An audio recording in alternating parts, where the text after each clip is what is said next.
everyone. Our program. Welcome to the Lung Cancer Living Room. Thank you all for joining us tonight. We are so happy to see all of you in the room. Thank you to everyone online who is signing in to become a part of our discussion tonight. As you know, I know Michelle sent it out several weeks ago that tonight is a patient roundtable, one of my most favorite nights where we get to learn from one another and one another's experiences. Well, what we decided to throw a little secret surprise in and ask Guneet, who I think most of you know.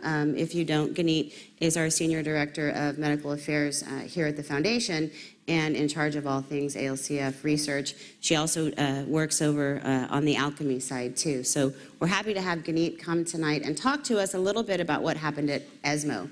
So for those of you who may or may not know, it's sort of the European version of ASCO. So David was out there, and then Guneet is going to do some reporting on it tonight. We have a lot of stuff to go over tonight. We have a lot of exciting things happening and coming up over the next few months. So I want to jump right into it and get to it and start with our around the rooms. Everyone could do, who wants to, do a little introduction, who you are and what your connection to lung cancer is. That would be great. For those of you who may not know me, I'm Danielle Hicks. First and foremost, Bonnie's daughter, her oldest daughter. There is another one, and my role here at the foundation, and a son. There's a son in the middle. Yeah. My role here at the foundation is anything and everything having to do with patient touch programs, support services, that sort of thing. So that's me, and I think most everybody knows who this pretty lady is. I'm just like you. Yeah. Yeah. Bonnie. So who wants to start here around the room tonight? Anybody? Volunteer? You're going to make me just call on someone? I'm Dave. I'm going to call him Dave then, because you're right in my line of sight. He's chewing. The yellow microphone right there. My name's Dave, and I was diagnosed with stage 4 6 months ago. I am an EGFR patient, so I take Tarceva. If you couldn't tell by my rash, then now you know. And before we get too far along, can we do just a quick toast to Joan? You bet. You bet. You bet. Yes. Cheers. I can't. Please. And I Cheers can't to believe Joan. Ron's not here. You know, you lose a warrior. Here's to her. God bless. Yeah, I think I saw a rash come in too, so raise him up for Molly as well. Molly. Okay, Yeah. good, Yeah. good. Thank you. Anyway, so we're not going to start talking about treatments. We're just talking about You can talk about whatever you want to talk about. About anything.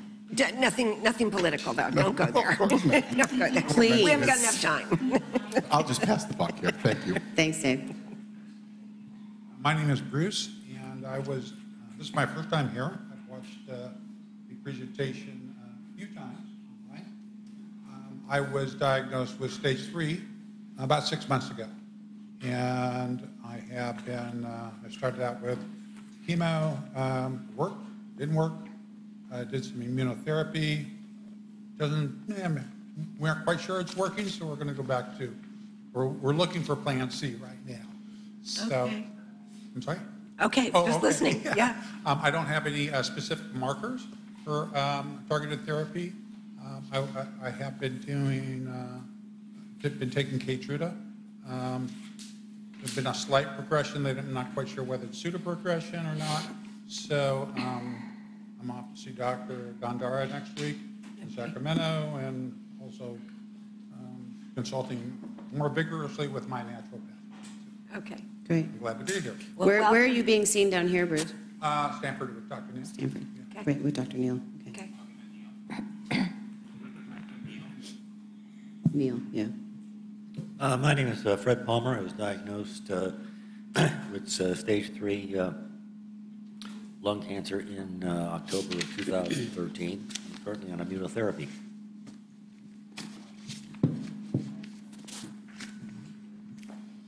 My name is Tina, and I've been coming here for a while. It's a pretty neat place.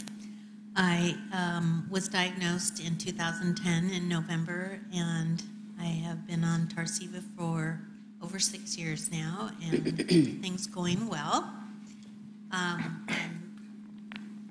going tomorrow to find out about my blood results for the liquid biopsy test. Nice. And so I'm really excited about that. So next time I can talk about that and Awesome.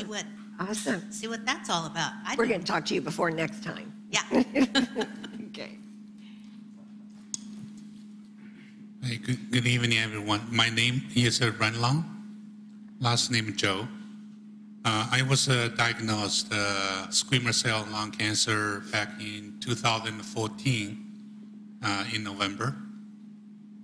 So a week after that, I was referred to this foundation. I met a lot of people, just touched my heart at that time. I have no idea. I was so scared. And I got so many hugs, and a lot of people encouraged me, stage 3, not a deal at all. You're going to be fine. So I still remember that very clearly. So I went through 3 rounds of chemo and followed by left lung pneumectomy. So right now, after the surgery, I've been 2.5 years. So far, cross the finger, I'm still AED. And tonight, when I see the email talking about the share your experience, I don't want to miss this opportunity. Very glad to be back again and to see Barney and Michelle and everybody, the familiar face. Thank you. A little round of applause for NED. My name is Joanne, and I've been coming to the living room for a year now. And just last week, I had my 1-year scan, which is no progression. And even though my original shrinkage was dramatic, it is still shrinking. So still getting further results besides the no progression. So I am very happy, and I am following in the footsteps first of Doris, because she's at 2 years. I don't see her here yet tonight. And then I need to catch Tina. and also Joan. She almost made her 5 years. That was very sad that she didn't. And I thank you, Dave, for the toast. Oh, there's Ron. There he is. We were just talking about you. Oh, there. Get a round of applause. I was just saying I was trying to catch Joan at 2 years. I just celebrated 1 year. That's great. We did a toast to Joe. So go ahead, Ed. Go ahead, yeah. My name is Ed Spiegel. I was a caregiver for my father. He passed away 7 years ago, and really appreciative to Bonnie and the team and the great organization they've created and starting a project in this space to try to help others. So here to learn. Hi, and I'm Rick. I was diagnosed stage 4 with non-small cell adenocarcinoma back in February 2015. I went through a year of chemo, and they also removed my adrenal gland. And after that, I had 2 cycles of chemo, and it went. I've been NED for a year and a half. I had a PET scan last week that was clear again, so very grateful and thankful for that. Glad to be here. Tina introduced me to the group back from the Stanford Lung Cancer Support Group. Thanks, Ray.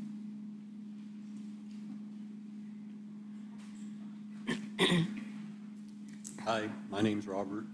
I was diagnosed with stage 4 non-small cell May of 2014. I'm going through all of the standard treatment stuff, but right now I'm doing very well with it. Doctor's quite happy. There you go. Okay. They call him the miracle man. We like miracles. Anyway, I did my first lung cancer walk in 2014, right off of chemo. It was, it was fun even then, and I'm looking forward to one this year. Awesome. Thanks, Thank Robert. you. Anybody in back want to? I'm Ken Chen, and it's my mom. She's got stage 4 lung cancer. I discovered April with the EGFR lung cancer. So far, I'm on targeted therapy and no chemo. Right? Chemo? Okay. Thank you. You good? You guys good? Michelle, anybody online want to say hi? There's a lot of people online, but they didn't say anything. No? Okay. Nobody wants to say hi? I think they all would say hi because we know them all. Yeah. So a big shout out to, I know a lot of our patients that we work with in Florida chime in every month. So a big shout out to all of you. I hope your power's on and something that resembles normal is starting to come back into your lives. We've been thinking about you a lot since Irma came and did her business. So. Yeah, Mara just said she's disappointed that we're not there for the race. Oh, yeah. We had a 5K scheduled that we unfortunately had to cancel because of the flooding and all the stuff that was going on out there. So. And Samantha Mixon says hi to everyone. Hi, Sam. And Hi, Mara. Sam. Hi, Mara. So I was originally going to start with ESMO, but I want to ask you guys, do you want to start with with sort of your words of wisdom, what you wish you knew, advice to somebody maybe who's newly diagnosed, or questions you want to ask people who are maybe further down the road than you? I'm happy to start either way. Does anybody have an opinion either way? Every time I ask a specific question to the group, it's just blank stares, right? It's probably how David feels in a core meeting. Yeah, I know. Right? I think if Guneet starts filling you in on some of the new things happening, we talked about several months ago that more therapies have been approved for lung cancer in the last 2 years than the last 4 decades.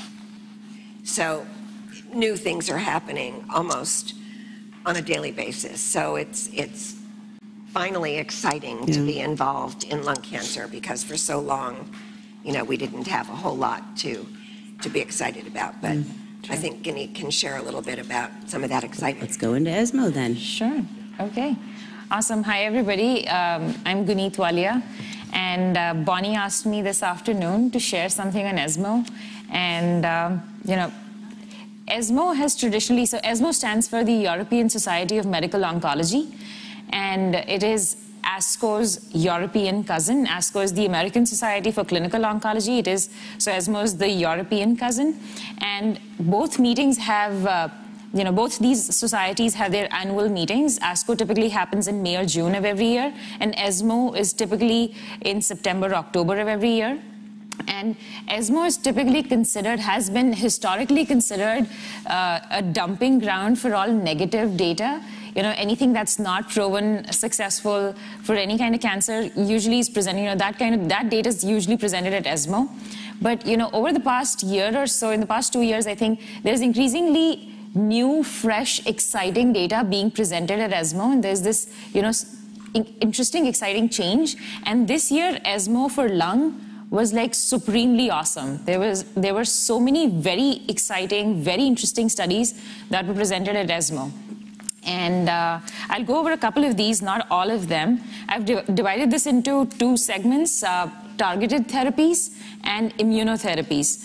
So we'll start with targeted therapies, and we all know targeted therapies are treatments that work specifically against a specific molecular alteration, like, for example, erlotinib for EGFR-directed cancer, crizotinib for ALK-positive cancer, etc. So let's start with what was exciting at ESMO for targeted therapies.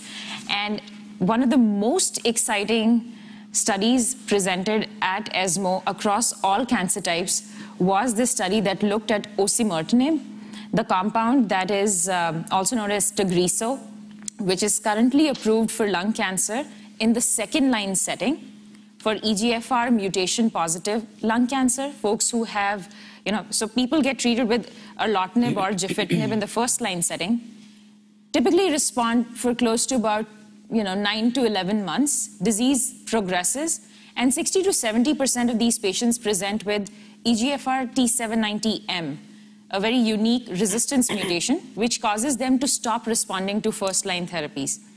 There's this amazing drug called osimertinib that works beautifully on these patients that have EGFR T790M. It's currently approved. It first got accelerated approval in November 2015, I think, and got full approval this year. And it's been, it works beautifully, especially because it crosses the blood-brain barrier. So if there are brain metastases or there are metastases anywhere in the central nervous system, this drug works beautifully against them. So there's been this excitement in the field, like, if this drug is working so beautifully, should we be using it up front? Should we be using it, earlier on, compared to, using it second line after resistance has emerged? And data was presented on this trial that evaluated osimertinib in the first-line setting up front against erlotinib and gefitinib, which are the current standards of care. And this data shows beautiful effects on progression-free survival. It is 18.9 months, close to about 19 months progression-free survival on osimertinib compared to 10 months on erlotinib or gefitinib. The response from the medical oncologist community to this data was overwhelming, and everybody now believes that we've identified a new standard of care for EGFR mutation-positive lung cancer, and it should be osimertinib. The study is still ongoing. Overall survival data is being collected, and then the company, which is AstraZeneca, they'll apply for approval in the first-line setting, but this is coming, and it is supremely exciting, given the PFS benefit that this drug provides. And what does PFS mean? Progression-free survival benefit. So I have a question, just thinking, trying to put my patient brain on for a second. So typically, like you said, Tagrisso is used in the second line setting. Mm-hmm.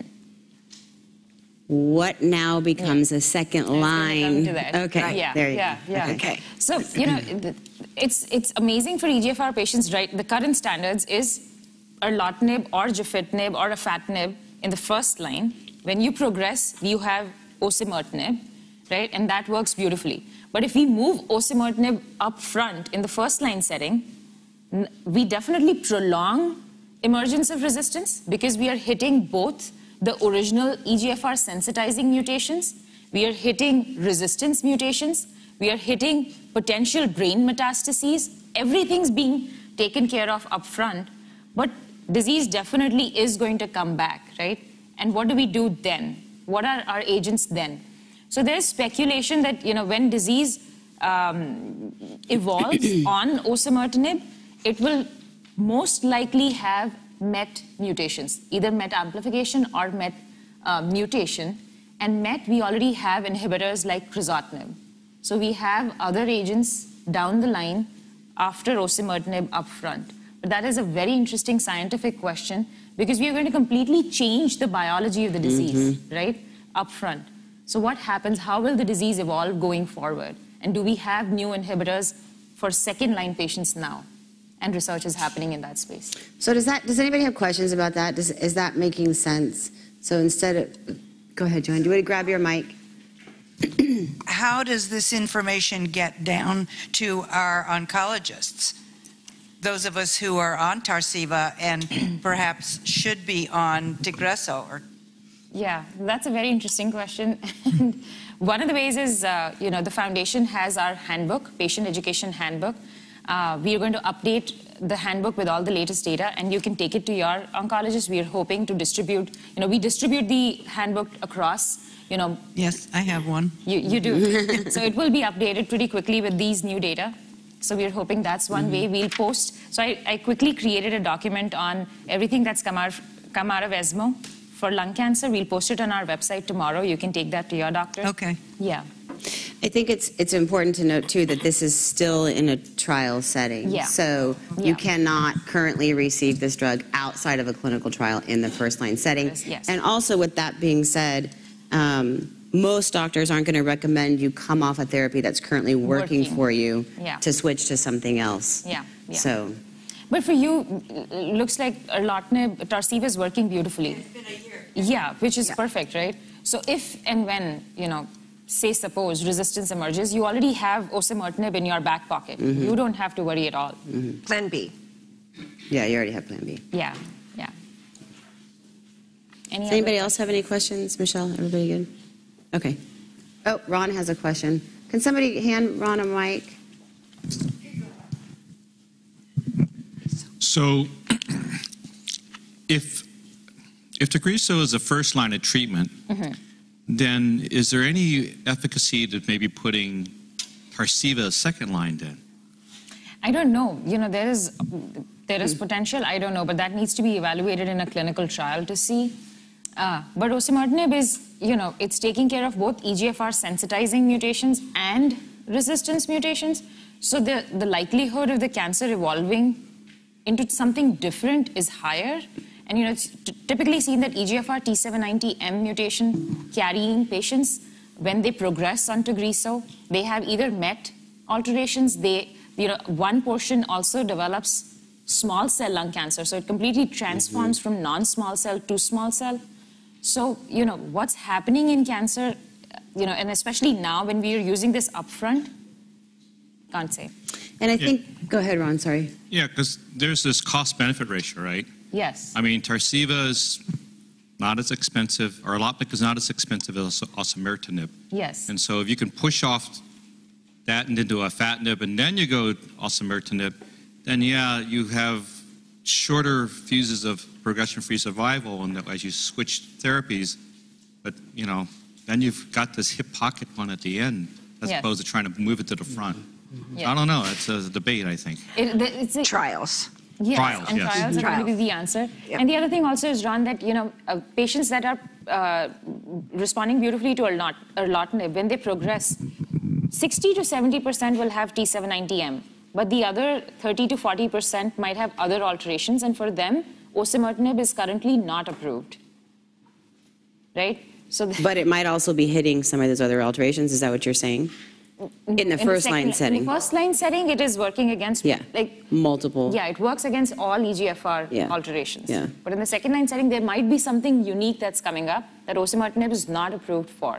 So, it's a very interesting question scientifically also, and it's being explored in trials right now. Two things sort of come to mind as we're having this discussion for me. One of them is, A, the importance of participating in clinical trials. Yes. And we talk about that all the time. And B, this speaks right back to the importance of rebiopsying. Yes. As progression happens, to see what does your cancer look like now. Now. Super important. And not depending on what originally the tumor biopsy, looked like. Right. Because cancer does evolve, over time, and especially in response to treatment pressure. Yeah. And, Guneet, something that Dr. Gandara said in our very first living room, I think, 5 years ago, whenever that was. And he was explaining to patients what all of these mutations, how they happen and how progression and all of these things happen. So he basically said, he asked everybody in the room, he said, how many different kinds of lung cancer do you think there are? So I'm gonna ask again, how many different kinds Most of lung of these people cancer have do you heard think you there ask are? this. Yeah. Only if you haven't heard her ask that question. Okay, so there might be a few new people here that don't know the answer to that. The real answer to it, per Dr. David Gandara, is that there are as many lung cancers as there are people that have it. Consequently, everybody's lung cancer is very unique and different to their personal profile and, their biology and all the rest. So he described sort of what Guneet is hitting on as, imagine a bus going down the road and there's a bus driver, and he's driving along, and then all of a sudden he stops because his time is up and another person gets on to drive the bus. That's exactly what we're talking about here. What is driving your cancer now?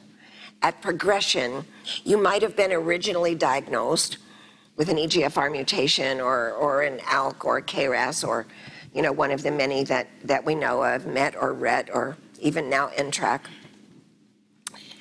But that's not always driving your cancer. When you progress, what that means is that there's another driver on the bus. One driver got off and the next driver got on. So now you have a new driver, and that's when the decision is made to change your therapy. And the beauty of what Guneet is talking about today and the things that are being discovered out there is that there are multiple options.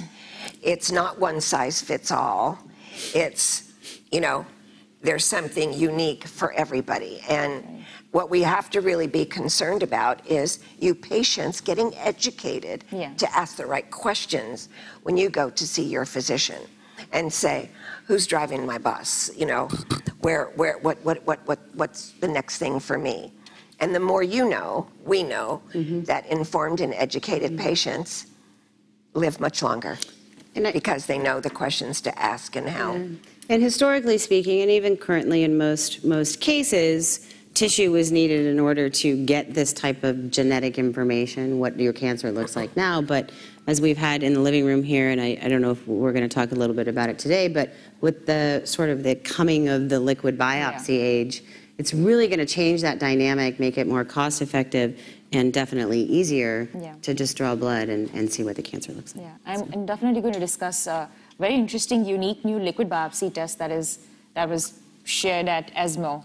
But before that, I just want to complete this segment on targeted therapies, and it's such an important point that Bonnie's highlighting. And it is important along the entire diagnostic and treatment journey for cancer. It is so important upfront to know what's specifically altered in your tumor. And then, there's a very high likelihood that we have treatments that are specifically targeted to attack just those alterations.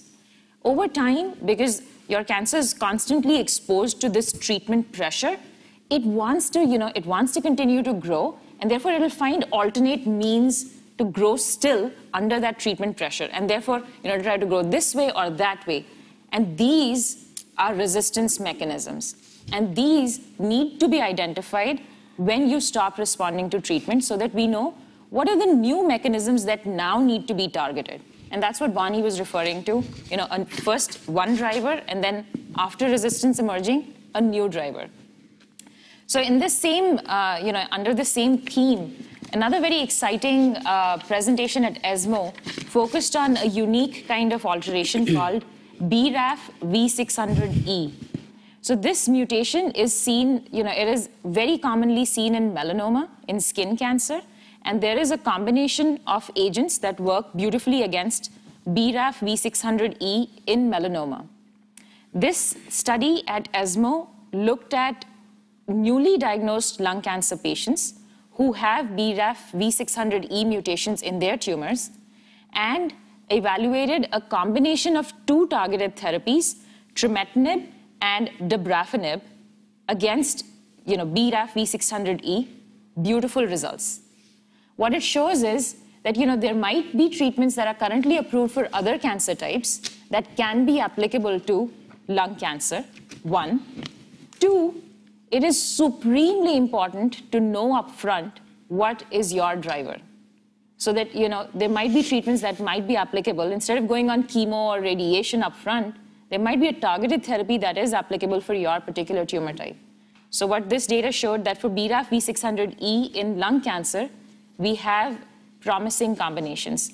This was one from Novartis that was presented at ESMO. We know that Genentech also has a combination that is currently in clinical trials for BRAF V600E lung patients. So if you're interested in learning more, we can definitely connect you with the right clinical trials and share information on that. So these two, I just wanted to highlight two abstracts from the targeted therapy segment. So another point, and it's something we talk about all the time, that I think this is sort of pointing towards, again, proof that it's where scientists are thinking, is that maybe it is not, organ of being the nature of the disease, but more the molecular makeup. So it doesn't matter if it's lung or breast or colon or melanoma. Maybe it's just what the mutations are. Mm-hmm. Yeah. And it's speeding toward that point. Okay. Rick. Back to the original discussion. What are the side effects of that other drug? The osimertinib? Yeah. So it's very interesting that you bring it up.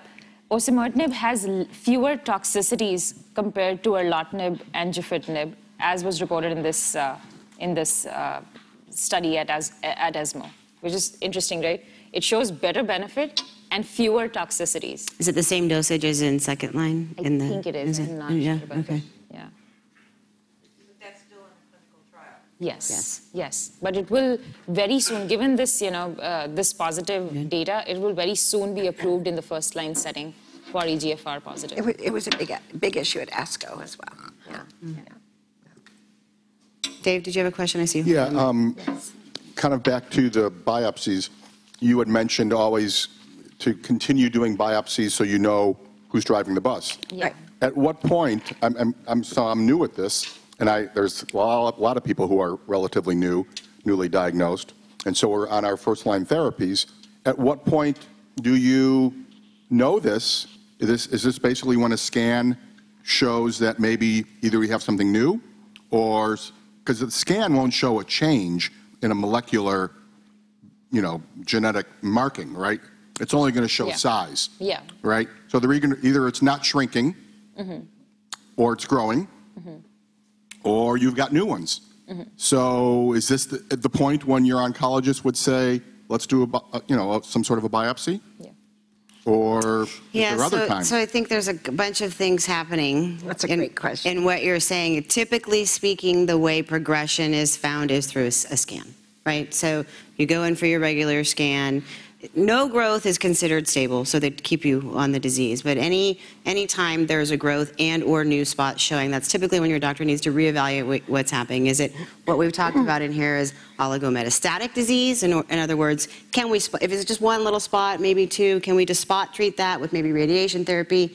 Keep you on your current targeted therapy because that seems to be working in most of the cancer, and or is a progression enough that now we need to rebiopsy, see what is now driving the bus, and change therapy. So I think there's multiple answers there. Let me just finish my thought, and then the next thing is that there's a lot of, speaking of blood studies and diagnostic companies out there looking to see if they can see some sort of progression in the blood as well. So there's all these, and that's in studies and trials right now. And I think the most important takeaway for tonight is that hopefully where we're headed is chronically managed cancer, as in AIDS. So all of these things are pointing in that direction, and I think the beautiful part of blood-based biopsies, especially for lung cancer, because biopsies on the lung, are very invasive and, sometimes create problems.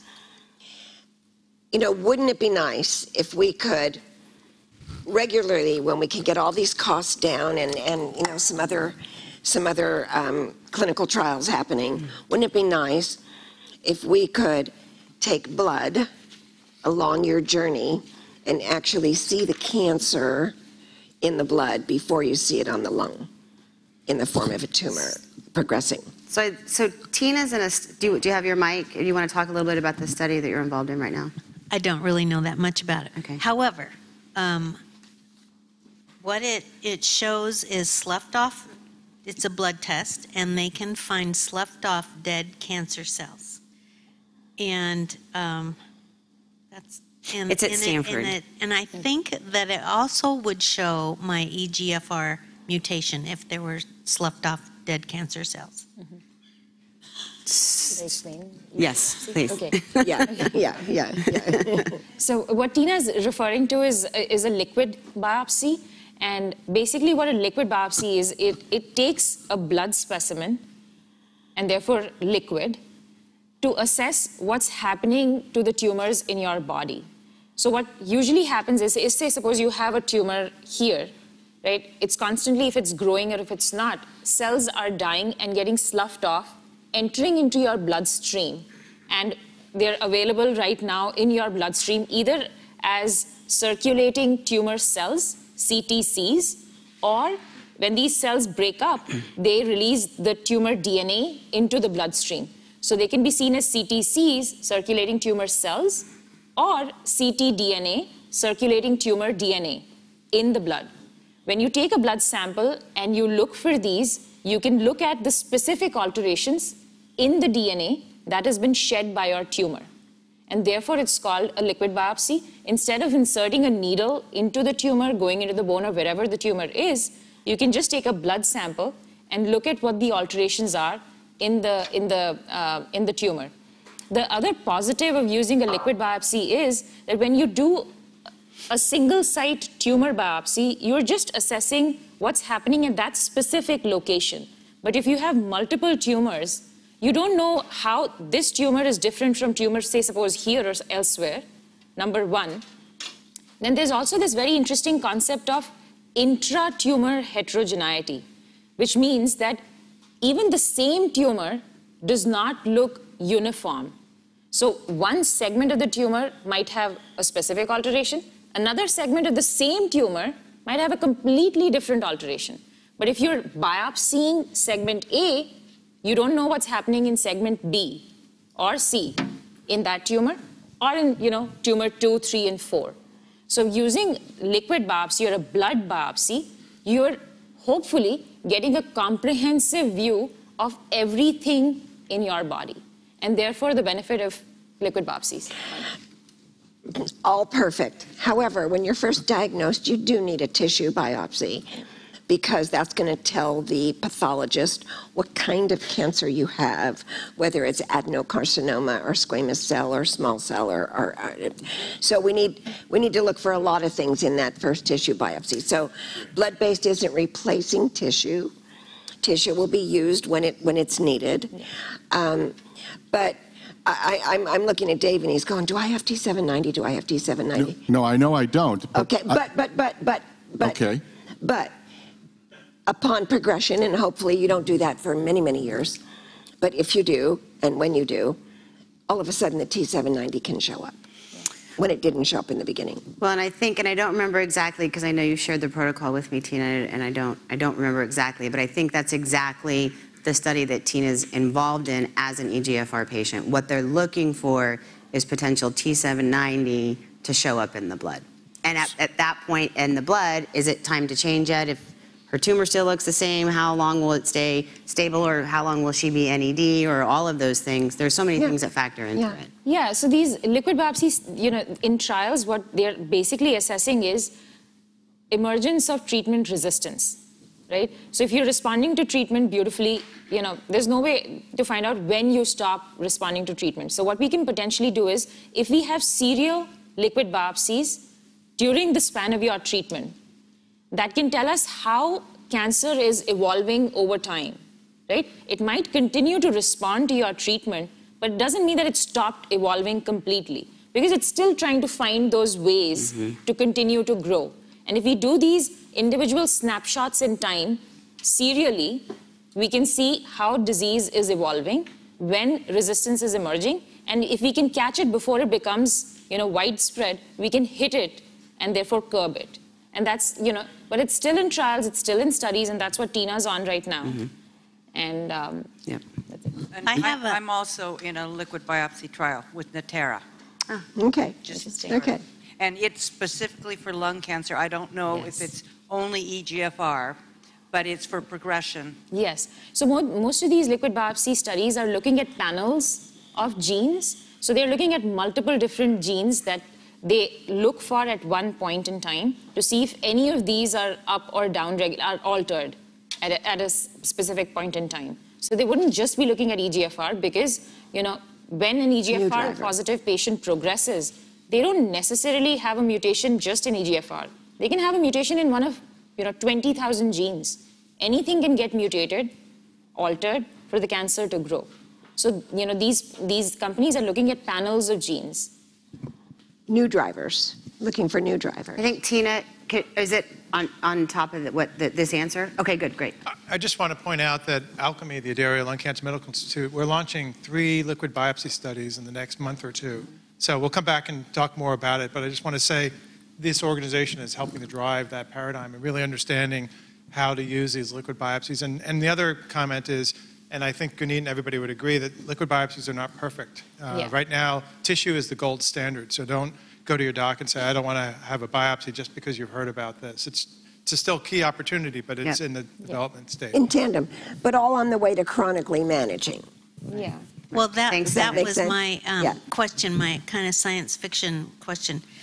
In the future, could this liquid biopsy procedure be done like at an annual physical, that they would find cancer like, before it's a tumor or before it's anything? I mean, Isn't that? Yes. Isn't and that what it is- shows, cancer, before it even becomes a tumor? Yes, so that isn't science fiction anymore. Hopefully will not be. Really? Yes, so there is a company It's expensive, that is, I'm sure. yes, there are actually not just one, there are a couple companies that are looking at identifying one test that can,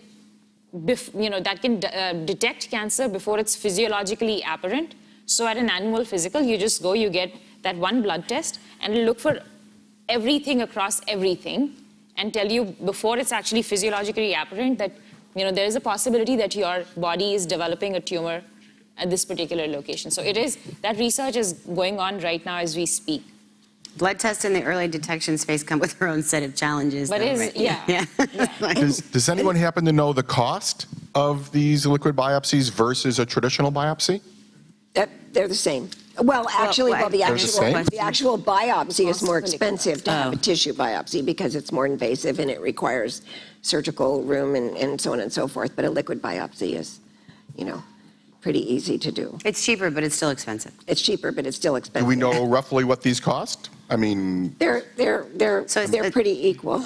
Yeah, no, the tissue $500, samples- $5,000. $5,000 for tissue, and it's a couple thousand less than that for blood right now. Okay, so it might be in the $3,000 range. Yeah. And usually insurance, if it was Are a they tissue, they would cover it, right? Are insurance companies recognizing the liquid one? Well, that's just starting to happen now. That's just starting to happen. The approval has gone out for a couple phases of this, yeah. But it's again, Ron, I'll get you in just a second. You see this hope up there and everything we're talking about, and it all sounds great and maybe a little bit confusing and all of those things. But our job here is to give you hope that it's not just a finite thing that happens to you, that there's many more options today than there were and a year ago or 5 years well, ago. you even look at this hope. We put this up at the gala last year, and you see at the top of we talk about 2018. So next year, will we have liquid biopsy tests to detect lung cancer early? Yeah. Maybe. I mean, things are happening fast and furious. It's not currently available, right? But even when we put that up, I think the only test that had been approved in blood was T790. Yes. Right? Yeah, for a liquid biopsy. Yeah. So that has been FDA approved. Yeah. But these things are moving way faster than we actually thought that they probably would. Yeah. And to one of the patients that asked, how do our physicians stay caught up on all of this? Well, in a lot of instances, it's going to be your job to do that. Yeah. Okay. Yeah. It's going to, and that's I think our sole purpose of the living room is to teach you so you can go have a good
So online, you have to sign language.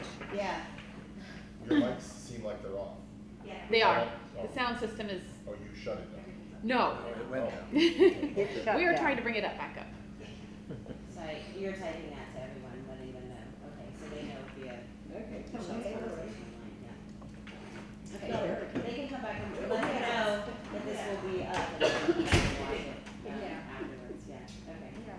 Since we're talking about liquid biopsies, I think I'll switch gears into immunotherapy, but with a liquid biopsy focus. So we all know everybody's like super excited about the potential for immunotherapy. These are unique new kinds of treatments that prime and boost your own immune system to fight your tumor, right? And we have several different kinds of immunotherapy drugs that are approved for lung cancer right now. We have approvals in the first line setting, so newly diagnosed patients can get on an immunotherapy drug. We have approvals in the second line setting, that is when you stop responding to your first treatment, you can get on an immunotherapy drug. And we have multiple different kinds of immunotherapy drugs that are currently approved for lung cancer. One of which is a drug called atezolizumab, or Atezo, which is manufactured by Genentech. So this specific study that I want to highlight that was presented at ESMO looks at Atezo and a liquid biopsy test to predict whether or not your cancer will respond to treatment with Atezo. So let me just back up a little bit. Traditionally, for response to immunotherapies, a marker called PD-L1 is used. So what doctors do is they go and test whether your tumor expresses a specific kind of marker called PD-L1. If it does, and if it does express at a certain range, you are eligible for treatment with immunotherapy. Now, PD-L1 in itself is fraught with multiple problems. It is not the perfect biomarker because of multiple reasons. There are so many different companies that have anti-PD-L1, PD-1 therapies, and each of these companies tests for PD-L1 in a specific different fashion. PD-L1 expression is temporal, so it changes over time. Say suppose you were on chemotherapy or radiation therapy, your PD-L1 expression can go up and then go down, so it's not consistent. So therefore, it's not a very reliable marker. So what we need better biomarkers for response to immunotherapy. So one new emerging biomarker for response to immunotherapy is what's known as TMB, or tumor mutational burden. What that means is, how many mutations does your tumor have? What is the mutational burden of your tumor? So now traditionally, it's we all know this, exposure to carcinogens, like for example, tobacco, UV, etc. Exposure to carcinogens increases mutations in your body, right? And cancers, like for example, that are associated with smoking or exposure to UV radiation, carry very high number of mutations, right? So melanoma, small cell lung cancer, squamous lung cancer are traditionally considered as cancers that have very high mutational burden because of exposure to these carcinogens. Now when something has those many mutations, just imagine a cancer cell that is heavily mutated, which means it looks extremely different compared to a normal cell. A normal cell is being this way, a heavily mutated cancer cell is, weirdly shaped or whatever, just for imagination's sake. It looks extremely different. When it looks that different, it's easier for the immune system to recognize this very abnormal cell and mount a response against it, right? And therefore, cancers that have high mutational burdens respond better to immunotherapy, right? And therefore, melanoma, skin cancer, small cell lung cancer, squamous cancers, everything that has high mutational burden responds beautifully to immunotherapy. So now this new potential marker that's coming down, that's called TMB, tumor mutational burden, which in early data is showing that if you have high TMB, there is a higher likelihood for you to respond to therapy. How do we assess TMB?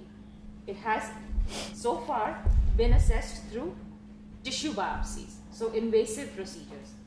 Is there a possibility of assessing TMB through a liquid biopsy?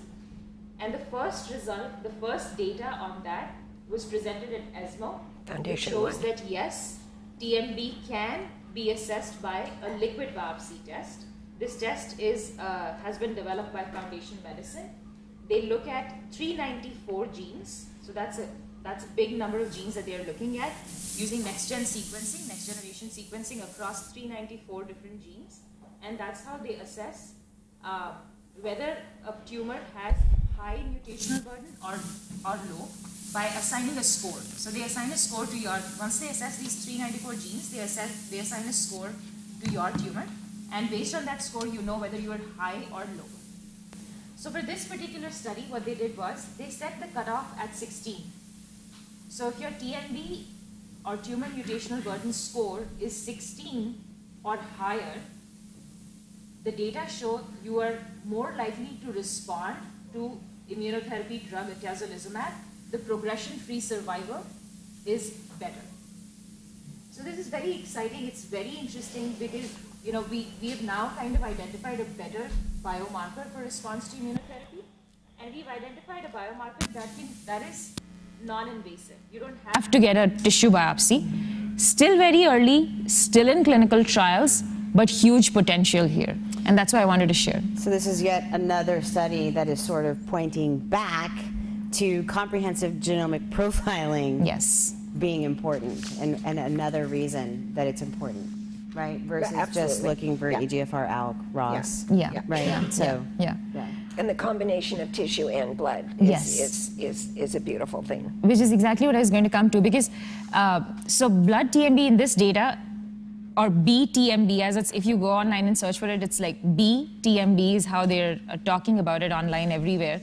BTMB does not predict for overall survival. It predicts for progression-free survival. So, early data still, but it might not be the best biomarker ever. So there is a possibility that going forward, combining PD-L1 expression in tissue and BTMB in blood might be a potential route, going forward to identify who's likely to respond to immunotherapy and who is not. So there's still many unanswered questions here, but it is an amazing advance. It's a progress that we've made as a community by identifying a unique new biomarker and assessing it, in blood. And, all of that really is called personalized medicine. A very unique therapy for each one of you. No two. Some people like to say, well, he's just like me. We're exactly the same. No, there's no two patients exactly the same. We're all uniquely different, and we all need to know what that uniqueness is so we get the right treatment at the right time. So my biomarkers were looked at through the pleural effusion that I had, the liquid in my back, which similar, I think, is they sloughed off the cells. Is that correct? In the pleural, There was no needle biopsy, there was no liquid biopsy. Yeah, the washings. They pull it right from the fluid in your my back with a needle. Took out the pleural, as much pleural effusion as they could. Analyzed that liquid, and from that they got that I was EGFR, that I was exon 19 or something. And I had a high PDL. Are we back on? Oh, now it's working. Okay. We'll see. Your mics are working. Those ones are not. We are working on that. Oh. Okay, Your mics but work. just for habit, let's go ahead. Are we online? But it was a PD-L1 high, am I saying it right, assay? Yes, assay. Yes. For Keytruda, as I believe a second-line option, because initially they gave me Tarceva. Sure. Yes. So all that was from the pleural effusion. Yeah. So they've been using pleural fluid, and Stephen, you might know more about this than I do, for a while now, as an acceptable way to do these diagnostics. As far as I know, and don't quote me on this, but we can go back and check with a doctor, the only tumors that they can't really get good quality tissue for purposes of genetic testing is bone metastases, right? It's difficult to get into the bone. Yeah. So, anybody else? Bone biopsies do happen, but it's very difficult. It's painful. Yes. Side effect profile is higher. And it's not usually good quality. Yeah. And in fact, pleural fusions are so enriched for live cancer cells that you can actually implant them in mice. I won't go into any details, but the point is they're really incredibly enriched populations for cancer cells. So Oh, no, we will. We'll get It also doesn't require shoving it in. Yes, it's still a needle, but it's not going into the Fred, will you pass the mic behind you right here? 1, 2, 1, 2. I just want to keep them in practice. 1, 2, 3, 4. Okay. Stand by 1 minute, folks. Just 1/2 a second. We'll pass this mic around for all the questions. All the others are good. Thank you. I just couldn't hear what you said. What can't you get a good biopsy on? Typically bone metastases. Okay. Yeah, don't usually yield good quality tissue samples. Yeah. You know, and to be clear here, you know, what Stephen said and what we all say, we're just passing on what we learned at everything needs to be discussed with your doctor. Everything needs to be discussed with your doctors. We're not physicians. Yes. But we go out there and learn for you and educate ourselves so we can pass that on to you, so you can have a shared decision-making process with your physicians. Yep. Yeah, and all of this, you know, that I'm sharing right now is all newly emerging data. It's not, you know, most of this is not FDA approved. It has not gone through, like, you know, extensive clinical trialing process. Some of this has, some of this hasn't.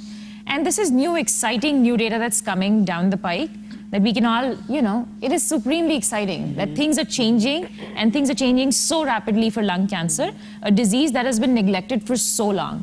Yeah. Go ahead. I'm sorry. It's also a good reason to discuss clinical trials with your physician, because, you know, all of this new and exciting are happening in clinical trials, you know, so the people that participated in those trials are reaping the benefits from this discovery. Yeah, I think one of the things that's important for me too is all of this stuff we're going over is now available online. You can go try to find it, but you're not going to, well, most people aren't going to be able to understand it in the way that it's written scientifically versus the way Guneet so beautifully tries to, you know, I always call it dumbing it down, but that's not, I don't mean we're dummies. It's just easier to understand, right, for most people. So it's one of the reasons ASCO, we did this similarly, you know, right after ASCO, and then with Dr. Reese, and now Guneet was on maternity leave, as some of you may remember back then, and now this with ESMO. So just to throw that out. So fun. Moving on further into the immunotherapy, exciting stuff that was presented at ESMO. So there's this drug called nivolumab, or Nivo. That was the first drug that was ever approved for lung cancer immunotherapy, nivolumab. The data that was presented here was on ongoing analysis of Nivo. And what was presented was, you know, because right now there are so many unanswered questions around immunotherapy because it's a relatively new kind of treatment. You know, there are several things that we don't know. How long should somebody be on immunotherapy? You know, right? If, say, suppose somebody's cancer is responding, should they continue to be on immunotherapy and keep taking the drug, or should they stop treatment? You know, what's the duration that they should be on? What are the long-term side effects of this unique new, you know, treatment that works so beautifully for a segment of patients? And, you know, many other similar unanswered questions. So this trial that I'm going to highlight now looked at duration of response and, looked at duration of therapy. Should patients go on continuous treatment with nivolumab, or should they stop treatment after 1 year? And data that was presented here was for patients who've already been on, you know, 1 or 2 previous treatments, then went on nivolumab, and then this group of patients was randomized into 2 sets. One set continued receiving nivolumab. The other set of patients stopped receiving nivolumab at 1 year. And then they compared how these patients fared, continuous treatment versus fixed duration of treatment. Data from this study show continuous treatment has better, provides more benefit, better progression-free survival benefit compared to fixed duration of treatment. So continuous treatment with immunotherapy with nivolumab is better compared to fixed duration of therapy. there are still unanswered questions like how did they decide 1 year as the cutoff point? Should we stop at 2 years? Should we stop at 2.5 years? So there's still unanswered questions here, but it's interesting that now we know that it's better to continue therapy with immunotherapy as against stopping at least the first year. And for those of you that don't really understand what immunotherapy is in our body when a tumor develops, our body doesn't recognize it as something that the immune system should go after. You get an infection, the immune system goes to work, and the infection is gone, and so on and so forth. Not so with cancer. So what immunotherapy basically does, in a nutshell, is it wakes up the immune system to go do its job, which is to get rid of that tumor. I can't remember cancer. Who the speaker was that came in and spoke about it. Cancer reacts similarly to a woman when she's pregnant, right? Because technically the baby's half the father's, DNA and half the mother's. And as a general rule, we should fight that off left and right because of the foreign father's DNA, right? And we don't. So it's sort of the same type of a response. The cancer hides similar to a pregnancy. So it's like... So what Guneet said, just one short little sentence, is that when does the immunotherapy, the actual drug, wake up the immune system and keep it awake? So you don't really have to take the drug anymore because the immune system is doing what it's naturally supposed to do. Makes sense? Yeah, absolutely. So basically what Bonnie's trying to say here is like, when our body, when we get an infection by a bacteria, it's a bacterial infection or a viral infection, the body recognizes this as being foreign, as being different, and therefore mounts an attack against it and decimates it, right? Theoretically, cancer should be the same way, and that's what's happening in most of everybody who doesn't have cancer at the present moment. Our immune system is mounting responses against these cells that are mutating and decimating them, and therefore we don't have cancer, these cells progressing and replicating, etc. But what some very smart cancer cells do is they cover themselves and they present as normal cells, right? So if you remove that cover, which is what immunotherapy does, you now expose this highly mutated abnormal cell that the immune system can recognize and kill, right? So cancer cell covers itself, immunotherapy removes this cover, exposes the cell to the immune system, which then kills it. Think of it as a Christmas present. It unwraps the present. Yeah. It's not really a present. You don't want to really think But of it's it not really a as present. Dave, do you want to grab... Sorry, I don't know who has it. Oh, Cody has it. Is there a reason why, whether it would be side effects, I'm guessing, why they would limit it time-wise? Why wouldn't, like for us Tarceva patients, we happen to take it until it doesn't work anymore. But why would they be interested in limiting it to 1 year or a fixed time frame instead of just letting it run until its course until it's not effective anymore? That's a very interesting question. So one reason from a patient perspective is the high cost. Immunotherapy drugs are supremely expensive. Two, for drugs like nivolumab, you have to, and this is again from a patient's perspective, you have to go into the doctor's office every 2 weeks to get infusions for immunotherapy drugs for the entire duration of treatment. Three, theoretically in the sense that an immunotherapy drug works is that it uncovers the cancer cell, and it theoretically should have to do that once. Now your immune system is revved up, it's trained to recognize cancer, and it keeps doing its job.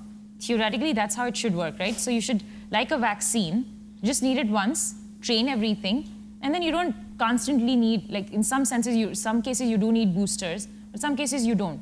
But these are all the unanswered questions around immunotherapy. It's so relatively new. We don't completely understand, and that's why this I think, trial was very important for us to conduct it. And you don't want to continue taking a toxic drug if you don't need it. Yeah, and that's number 4, Bonnie. Very, very important point, that toxicity profile with these immunotherapy drugs, in some patients is pretty bad. What's usually said is that any kind of itis that you can imagine can potentially happen for somebody who's being treated with immunotherapy. Yeah. So why would you want to expose yourself to all those itises for so long if it's already working in the first whatever. Anybody? Anybody online? Can they hear us now? Oh. They can't. My screen's frozen now, so. Oh, perfect. Oh, no. Oh, no. But, Okay. so Mara just said, some of us have no bus driver or a faceless one, so. Ah. Mara, I don't.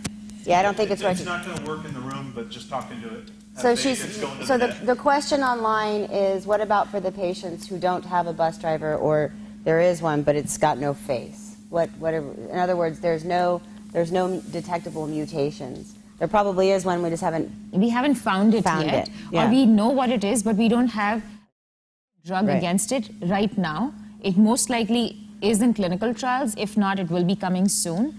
But for those patients, we already have current standards of care in chemotherapy, in radiation therapy, which work beautifully. So it's not to say that chemo and radiation are not good. And we also have immunotherapy that is now approved for patients who don't have a known driver. It is approved in the first line setting. It is approved in the second line setting. So we do have many options for those who have a masked biomarker driver. Yeah. And, that actually points to what we talked about just a few minutes ago about crossing tumor types and looking at markers that are in other cancers that have drugs that, it's quite possible that we can start repurposing those drugs across different cancers that are now just specifically for one type of cancer. Make sense? Yeah. Anybody else, Michelle? Well, Dave's wife is asking, could the tumor in the lung be different mutation than the pleural effusion? There is a possibility, but I'm pretty sure when the test was done, the percentage of EGFR expressing cells was assessed, and therefore, you are responding beautifully. So this means that your driver is curbed. And I will say you've answered everybody else's questions. Okay. Oh, good. Okay. Without even knowing it. I like it. Awesome. She is a PhD, so yeah. We're just us. Yeah. And this is going to be the last one that I'm going to highlight from ESMO. So, we've talked about the potential for immunotherapy, and right now it's approved for stage 4 disease. Advanced metastatic disease is where all the excitement for immunotherapy is at the present moment. We don't have approvals in earlier stage disease. Stage 1 through stage 3 lung cancer does not have immunotherapy approvals at the present moment. So there's this conversation around, should we be moving immunotherapy further upstream in these, stage 1 through 3 lung cancer patients? And, the general consensus is that yes, definitely, if we can rev up the immune system, the likelihood of this disease progressing, stage 3 disease progressing further along is lower, right?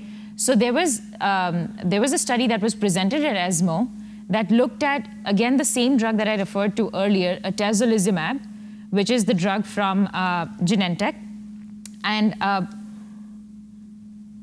using atezo in patients who have stage 3 disease, who've gone through 2 rounds of chemo radiation. And using atezo as consolidation therapy as in these patients after chemo radiation, and comparing that to placebo, basically nothing. So atezo versus placebo in stage 3 patients who've already had chemo radiation. And atezo has shown beautiful progression-free survival data in these patients, meaning it is prolonging the emergence of resistance or re-emergence of disease in these patients. This is in patients where surgery is absolutely off the table, because we know some stage 3. Okay. Yes, unresectable. Yeah. And stage 3, I think about unresectable. that, and again, not being a doctor or a scientist, you think about it, 'cause when you first were saying stages 1 through 3, I was like, okay, I see stage 3, but if I'm a stage 1, 2 patient, unless I am a non-surgical candidate for whatever reason, my ECOG scores, I've got other comorbidities that don't allow me to have surgery, I'm thinking, Yeah. no, thank you. Yeah. Right? Yeah. Okay. Yeah. So this study looked at unresectable stage 3 lung cancer patients who had had 2 cycles or more of chemoradiation, and then compared, nothing versus atezo. And the data, I'm looking at it, significant progression-free survival benefit was observed. 16.8 months progression-free survival from this drug versus 5.6 months on placebo. That's 16.8 months versus 5.6 months. That's huge. And I have to apologize, I used the wrong drug name. It was not atezolizumab, it was durvalumab. It was a different drug, but it is a similar class of immunotherapy drugs. Durvalumab, not atezo, I'm sorry. Yeah. And talking about getting to the point where we can chronically manage cancer, we have seen patients that started out on one targeted drug with one mutation and progressed and went on and did different things. But then the same driver showed up later down the road and you were actually on the same drug you started out with, which is also good news because your system forgets about it. I remember when my kids were little, the doctor used to say, well, we don't want to prescribe too many antibiotics because we don't want them to become immune to the antibiotics. But the body does forget. The body does forget. So in some instances it does. In some instances it does. So I'm just going to go back to this immunotherapy in earlier stage disease and the beautiful responses that we are seeing. So there's this scientific rationale to this. Why does that happen? Why do patients who've been on chemotherapy and radiation respond better to immunotherapy? And there's a scientific hypothesis behind it that is still being evaluated. So when a cancer is exposed to chemotherapy or is exposed to radiation, cells die and they expose what's inside the cell, right? It's being exposed now to the immune system. The immune system now sees all of this as foreign, gets trained that this definitely is not normal, gets trained and now mounts an attack against anything that emerges again. Does that kind of make sense? So chemo and radiation, when it's killing cells, it's exposing these abnormal things to the immune system, and therefore the immune system is getting trained on these abnormal things to mount an attack. And therefore, patients who've been on chemo radiation are potentially going to respond better to immunotherapy. That's the hypothesis. Yeah.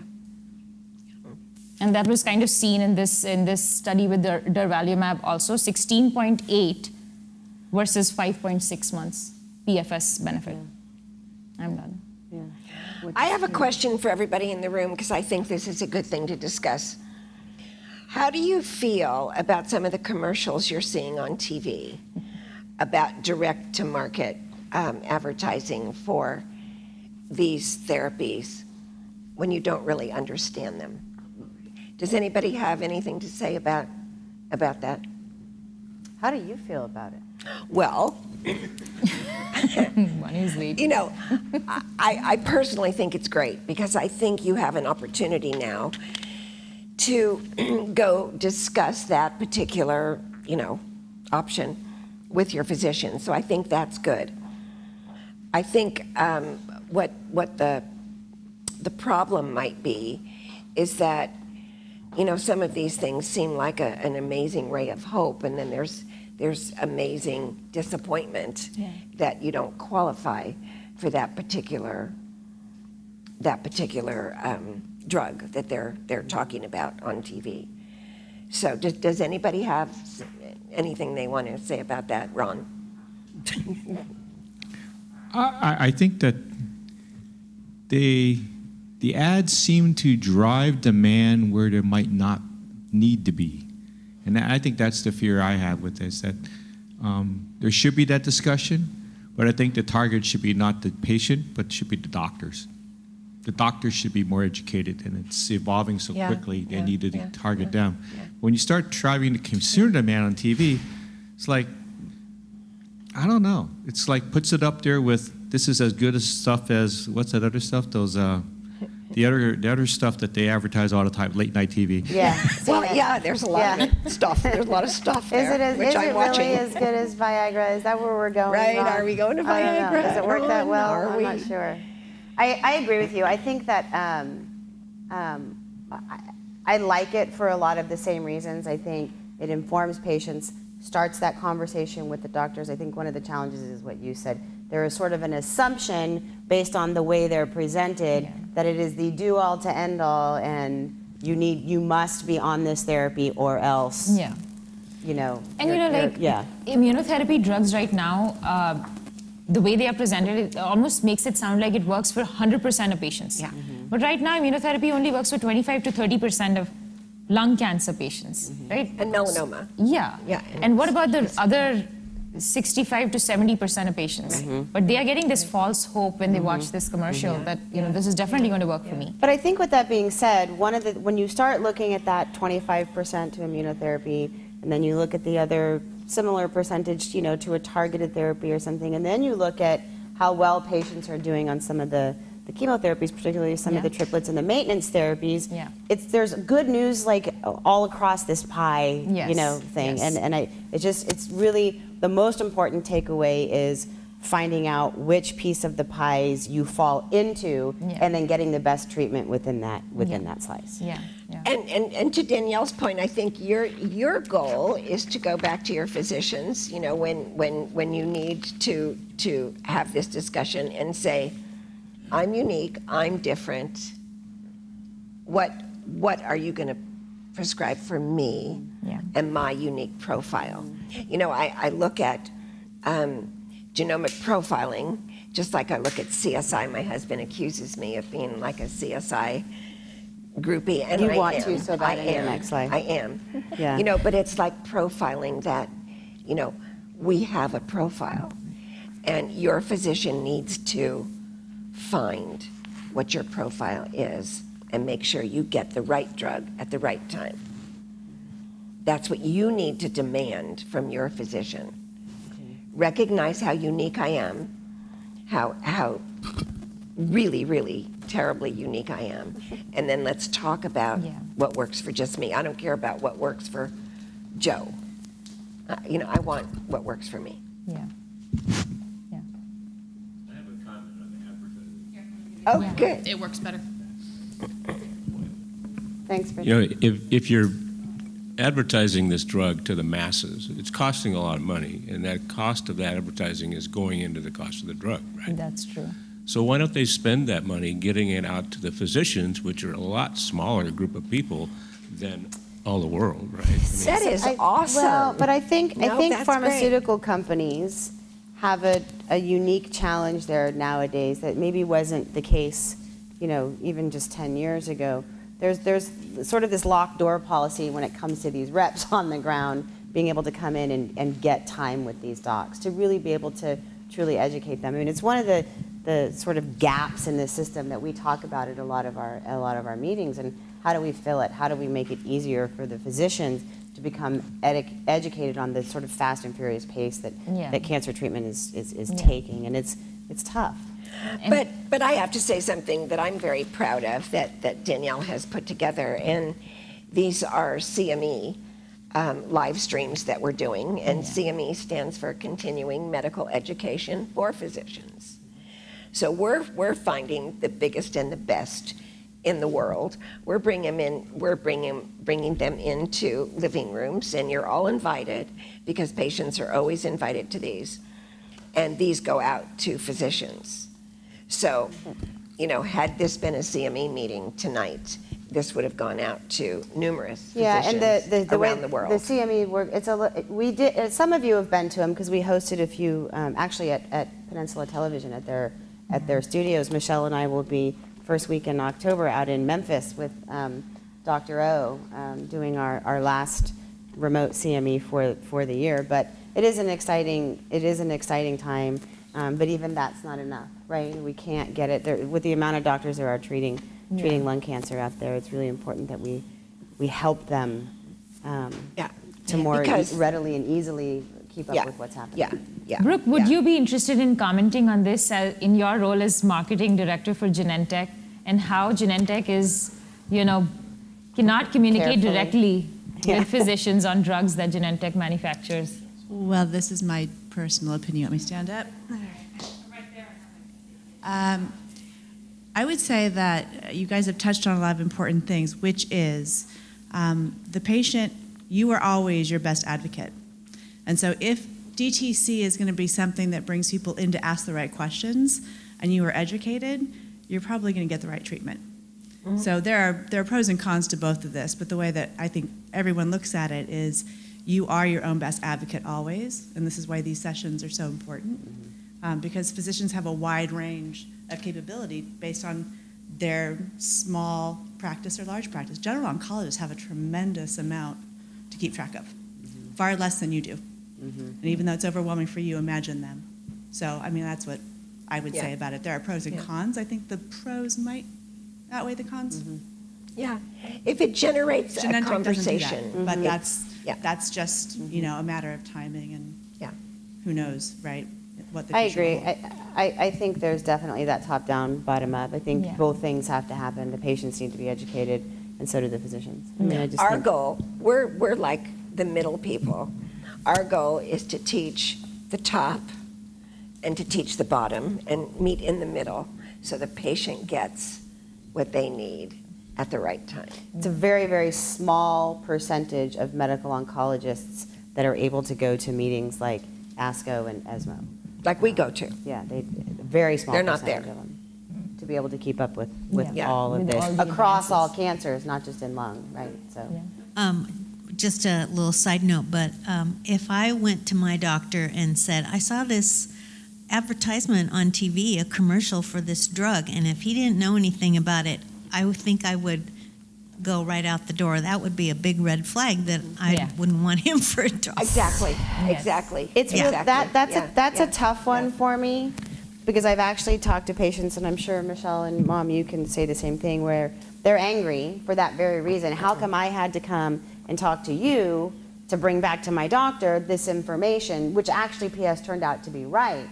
And my response to that is always, instead of being angry at your doctor, be happy, A, that you're on the path that you need to be on, and B, the next patient that walks in his door, he knows the answer, right? So you've helped the next patient that's coming along. Yeah. Not only do you help the doctor. We did a whole series on shared decision making between the patient and the physician, and we our leader of our program was Ben Levy.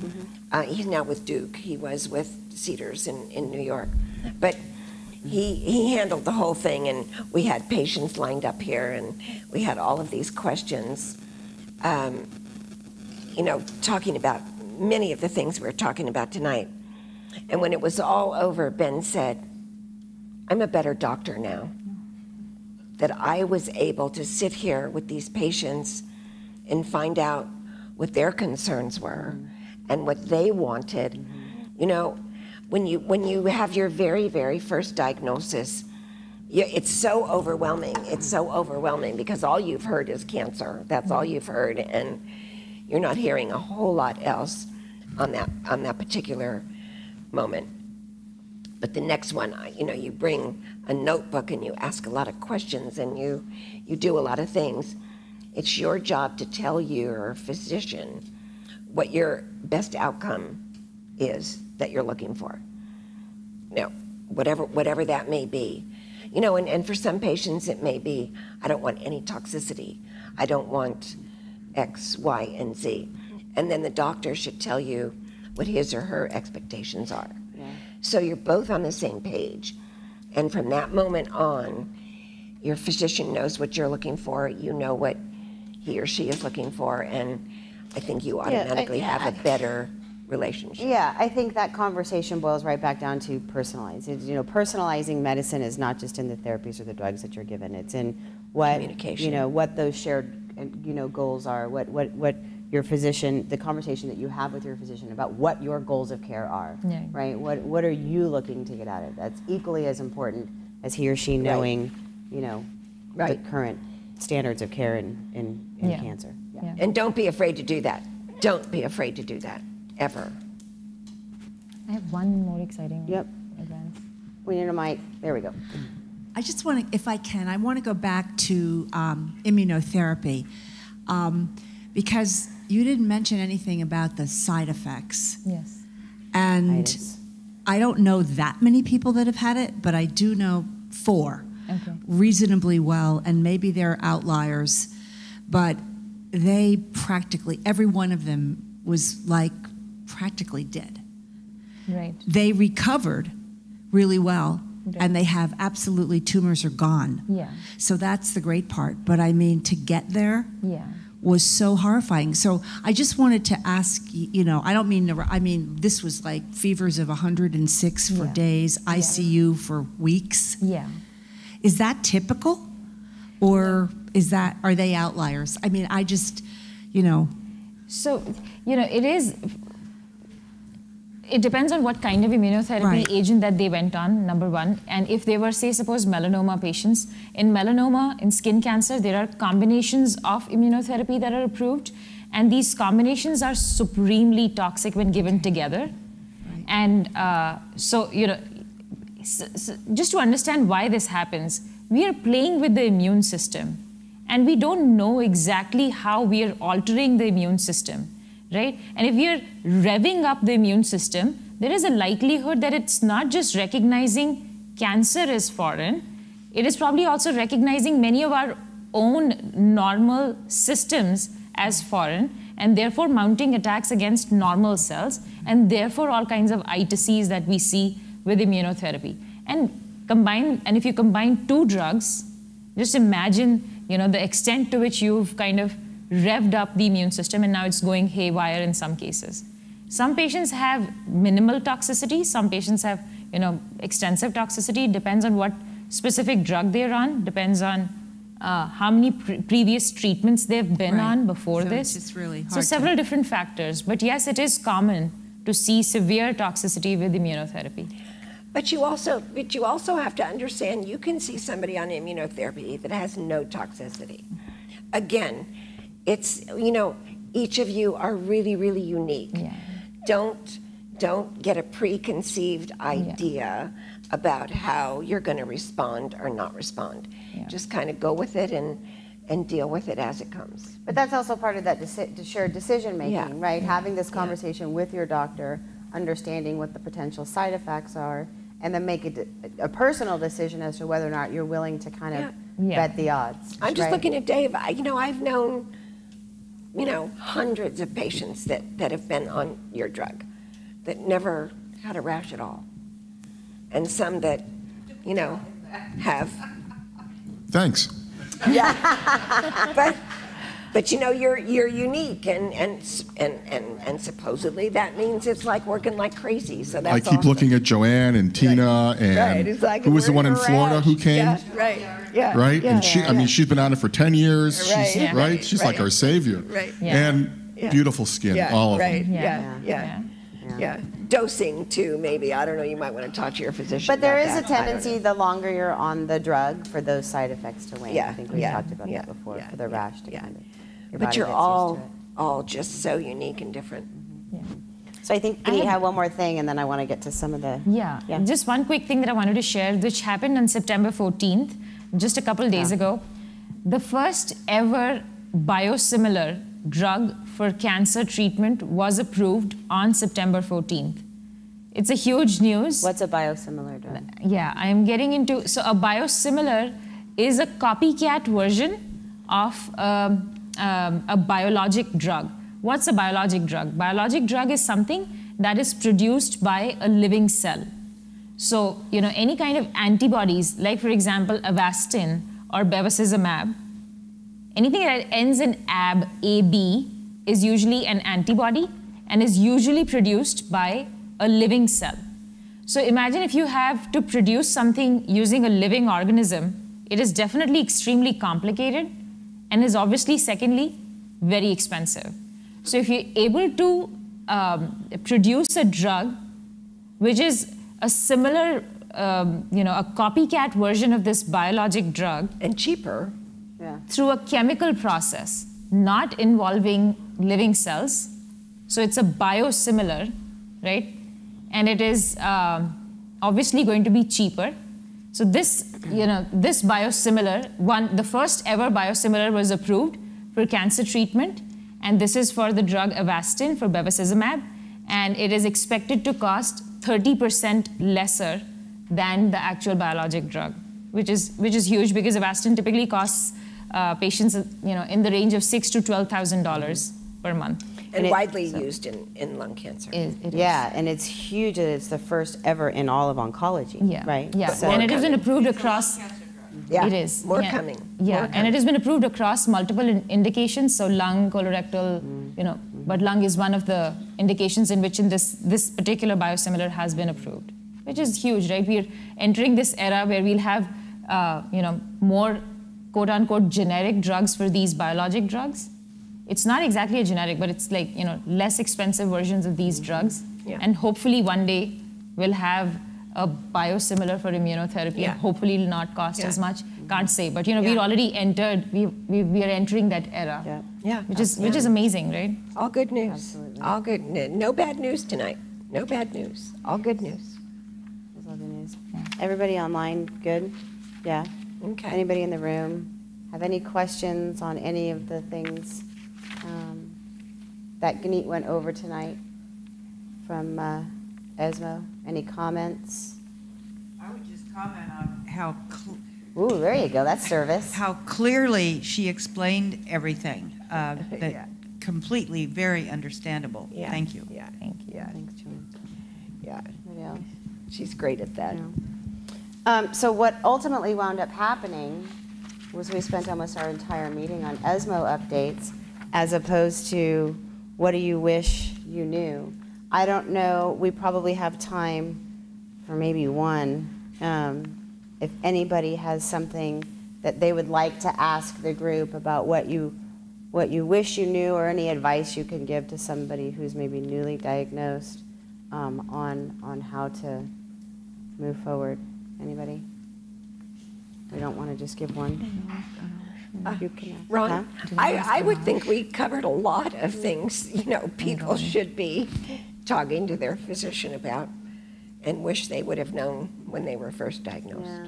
I just think we talk to patients all the time, and I think we've talked about, the feedback we get from this meeting and from some of the other programming and the one-on-ones that we have is that I am so grateful for this foundation, and we're so happy to hear you say it because you're why we do this every day.